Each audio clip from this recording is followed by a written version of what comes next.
Bonjour à toutes, on se retrouve dans cette nouvelle vidéo pour vous parler des soins bébés, notamment pour les soins des fesses de bébé. Donc je vais vous expliquer voilà, ce que j'utilise sur ma table allongée pour mon petit bébé. Comme il n'est pas là en ce moment, vous voyez, le lit est vide, donc la place est libre. Je vais pouvoir vous expliquer ce que j'utilise. Alors, il s'avère qu'en fait, il a été pris de gastro assez intense ces derniers temps. La crèche nous a appelés pour venir le chercher. Voilà, donc il y a eu un petit accident et normalement, le bébé a toujours les fesses nickel grâce à ces produits. Et c'est vrai que là, je sais pas, il y a dû y avoir un problème à la crèche, mais bébé a sûrement eu longtemps une selle dans la couche et ça a un petit peu abîmé sa petite peau toute fragile. Voilà, donc je vais vous donner mes petites astuces pour garder bébé avec les fesses les plus jolies possibles. Donc dans un premier temps, ce que j'utilise de façon récurrente en fait pour nettoyer les fesses de mon bébé, c'est soit un lait hydratant, un lait nettoyant je veux dire, ou de l'eau nettoyante eau thermale. En fait, quand il y a des selles, j'aime bien décoller avec un lait nettoyant. Je trouve que c'est plus, voilà, c'est plus facile à nettoyer. En plus, la peau est respectée par plus en douceur, donc ça c'est top. Du coup, pour tout ce qui est, voilà, quand il n'y a pas de grosses selles, j'aime bien utiliser l'eau thermale d'Aven. Parce que du coup, voilà, elle est anti-irritante, apaisante, et puis c'est une eau saine, je trouve. Hein, on dit qu'il n'y a pas mieux que de l'eau et de l'eau tout court pour nettoyer les fesses des bébés. Je suis assez d'accord sur ce principe-là. Après, moi, voilà, utiliser l'eau du robinet, j'étais pas trop pour. Donc, j'utilisais à la base l'eau thermale d'Aven pour les soins du visage, tout ça. Donc, j'ai continué à utiliser l'eau d'Aven pour nettoyer les fesses du bébé quand il n'y a pas du tout de sel, avec les cotons, les cotopads, là, enfin, des pattes de coton. Cela, c'est de la marque Super U. Le prix est plutôt intéressant, donc voilà. Ils sont très très bien, ils sont de la longueur qu'il faut. Vous pouvez les replier une fois qu'ils sont souillés dessus, puis refaire un coup de... Voilà, ils peluchent pas, ils tiennent bien.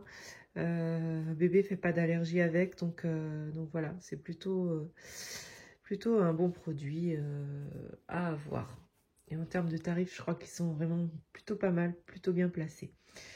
Voilà pour le soin classique, on va dire, quand il n'y a pas de soucis particuliers. J'ai toujours ma petite poubelle ici pour mettre les couches sales. Avec les petits sacs parfumés, ça évite les odeurs. Hein, c'est des sacs que vous allez trouver chez Action. Donc vraiment à prix dérisoire. Mais niveau praticité, je trouve que c'est bien même à glisser dans le sac allongé. Au moins vous êtes sûr voilà, d'assurer le coup quand vous avez une couche sale et pour limiter les odeurs.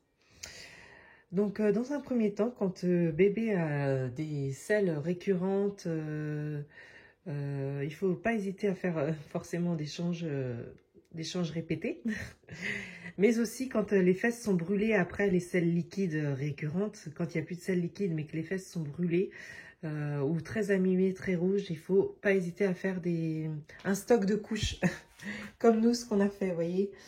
Alors vous allez me dire oui, c'est un budget quand même. Et ben finalement pas tant que ça. Quand vous traquez les promos, ça peut aller très vite. Je veux dire, ça peut diminuer très vite en prix. Vous voyez, vous prenez des gigapacks comme ça, vous êtes tranquille. Et en plus sur l'application Pampers, vous pouvez avoir des petites promotions si vous êtes un client fidèle comme moi. Vous avez un petit code à l'intérieur que vous pouvez scanner et rentrer, et si vous avez 10 codes, vous recevez, je sais plus, un bon de réduction de 5 € je crois, donc ça peut aller très vite la descente en prix pour les couches. Voilà. Donc j'utilise les harmonies quand bébé est sensible, quand il a des périodes sensibles au niveau des fesses, et puis sinon j'aime bien les 4+, ça absorbe un peu plus du coup les urines et les selles. Voilà. Donc on a voilà, faire un bon petit stock de couches. Après je sais que ça prend de la place. Là je les ai mises ici, mais vous pouvez mettre dans les... Je sais pas, vous trouvez un grand placard. Voilà, c'est vrai que c'est un stock, mais ça va très vite. Et puis après, du coup, j'en mets ici dans sa petite table pour que ce soit plus pratique pour me servir. Voilà. Donc, quand bébé a les fesses très abîmées, c'est toujours pareil, c'est plutôt l'eau en priorité, que de l'eau, pas d'eau parfumée, pas d'eau nettoyante. Parce que vous ne pouvez pas savoir si, voilà, si il fait une allergie ou quoi que ce soit à un des composants du produit que vous utilisez. Pareil pour le lait, on oublie, on fait que de l'eau nettoyante. Donc moi, je suis restée sur l'eau thermale d'Aven. Il n'y a pas eu de souci, donc voilà, que de l'eau, que de l'eau, que de l'eau pour nettoyer, enlever les souillures. Quand c'est des petites rougeurs, vous pouvez utiliser le Bepanthen pommade hein, pour tout ce qui est irritation de la peau et érythème fessier, ça marche pas mal quand c'est juste une petite rougeur. Voilà, après niveau au-dessus, c'est bien d'utiliser la Cicalfate pour vraiment bien réparer la peau ou le Cythélium. Donc c'est un spray asséchant pareil et anti-irritation apaisant qui s'utilise pas que pour les fesses, mais pour les fesses ça marche aussi également très très bien. C'est Aderma qui fait ça. Voilà. Donc après, quand les fesses sont très comment dire, abîmées, vous pouvez utiliser le liniment oléocalcaire hein, pour nettoyer en douceur. Hein, la composition, c'est de l'eau de chaud avec de l'huile d'olive. Donc vraiment, c'est très nourrissant. Ça apaise et ça protège justement le siège de toutes les impuretés, les irritations, les agents extérieurs qui pourraient abîmer les fesses de votre bébé. Donc ça, c'est à utiliser. Vous pouvez l'utiliser soit en quotidien pour prévenir les rougeurs, soit en cas de crise. Moi, je l'utilisais en cas de crise parce que j'aimais bien mon eau nettoyante dans les soins habituels. Voilà. Et quand c'est vraiment beaucoup atteint, vous pouvez partir sur la pâte à l'eau. La pâte à l'eau, c'est vraiment quand les rougeurs ne partent vraiment pas et que voilà, vous voulez vous en débarrasser le plus vite possible. Donc vous mettez en couche épaisse, pas besoin d'en mettre beaucoup parce que ça fait un effet très blanc la pâte à l'eau. Attention à ça, de ne pas être surpris. Mais voilà, ça répare et ça protège, donc ça c'est bien. Et quand les brûlures sont importantes, vous pouvez, avec la pâte à l'eau, rajouter une coto-couche. Hein. Coto-couche, c'est comme une couche, sauf que c'est une petite... c'est à la forme d'une lingette épaisse et que vous allez glisser dans la couche. Ça fait une surcouche, mais c'est pour éviter le frottement, justement, avec la couche du bébé et faire partir plus rapidement les irritations. Voilà. Donc, si on récapitule...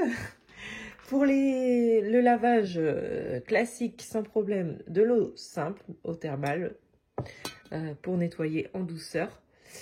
Quand il y a des rougeurs, premier niveau, ça va être la pommade Bepanthen pommade. En alternance, si on veut, avec le spray et le Cicalfate. Et niveau au-dessus, quand vraiment ça part pas, c'est très rouge, et là on sonne l'alarme, la sonnette d'urgence, on nettoie avec du liniment oléo calcaire et on vient appliquer en couche épaisse la pâte à l'eau. On fait des changes très régulièrement, donc toutes les heures à toutes les 2 heures pour éviter le contact avec les urines. On peut en plus glisser une coto-couche pour éviter le frottement avec les couches, ça c'est très important. Et alors ça c'est pas facile, c'est un conseil que m'a donné la pédiatre, mais je sais que c'est pas facile à faire. Quand elle m'a dit ça, je vais hop, pas sûr qu'on le fasse, mais je l'ai fait parce que du coup c'était assez atteint. C'est de laisser les fesses à l'air de votre bébé, voilà, le plus possible, laisser à l'air, donc bien protéger la zone autour. C'est pas facile à mettre en place, mais il y en a qui le font pas et je comprends tout à fait, parce que moi je l'ai fait qu'une seule fois.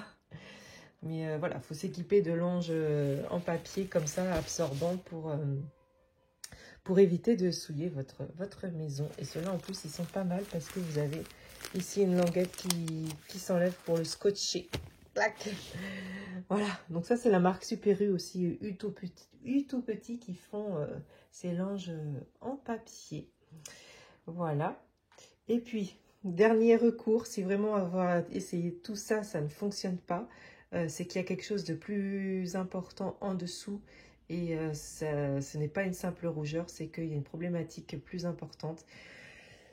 C'est qu'un petit champignon s'est installé en fait dans la peau de votre bébé. C'est surtout en fait si la rougeur s'installe dans les plis et que ça fait un petit effet cartonné au niveau de la rougeur. C'est pas une rougeur qui est totalement semblable, mais bon, après avoir essayé plusieurs produits comme ceci, et que vous faites ça pendant 10 jours et que c'est encore là, c'est que la problématique est plus profonde et que ce n'est pas une simple rougeur. C'est qu'il y a un petit champignon qui s'est installé et que votre bébé a développé une mycose, une petite mycose. Donc ça peut être, c'est souvent quand aussi, ça peut être un bon indice si votre bébé a pris un antibiotique pendant quelques jours. Avant les rougeurs, avant l'apparition des rougeurs, il se peut que ça a déstabilisé un peu sa flore et que du coup, bébé a développé une petite mycose. Et dans ce cas-là, il faut utiliser une poudre antimycosique, voilà, une poudre cutanée que vous venez appliquer notamment dans les plis. Comme ça fait comme un petit effet talc en fait, et vous venez du coup étaler sur la rougeur. Donc c'est de l'éconazole, c'est une molécule qui traite les champignons. Voilà, donc voilà, mettre 3 fois par jour au niveau de la zone atteinte et remettre la couche par-dessus. Normalement, au bout de 3 jours, vous n'avez plus rien. Voilà. Voilà, en gros, on a fait le tour de toutes les problématiques qui puissent se passer à venir quand vous avez des rougeurs sur les fesses de votre bébé. Donc, sachez que normalement, c'est un problème qui doit être résolu en quelques jours. Si ça dure plus longtemps, il ne faut pas hésiter à aller voir un médecin pour justement avoir cette poudre sur ordonnance où justement ça va traiter le problème plus en profondeur puisque c'est sûrement un petit champignon que bébé a développé. Voilà. Et une fois que le champignon est parti, vous pouvez appliquer cette crème pour améliorer l'aspect de la peau. Voilà, voilà. Donc, j'espère que cette petite vidéo conseil sur ce que moi, j'ai pu rencontrer vous a plu, va peut-être vous donner des solutions. Voilà, n'hésitez pas à me laisser un petit pouce en l'air si vous avez aimé mes petits conseils. Je vous souhaite une très bonne journée et je vous dis à très très vite dans une nouvelle vidéo. Bye bye.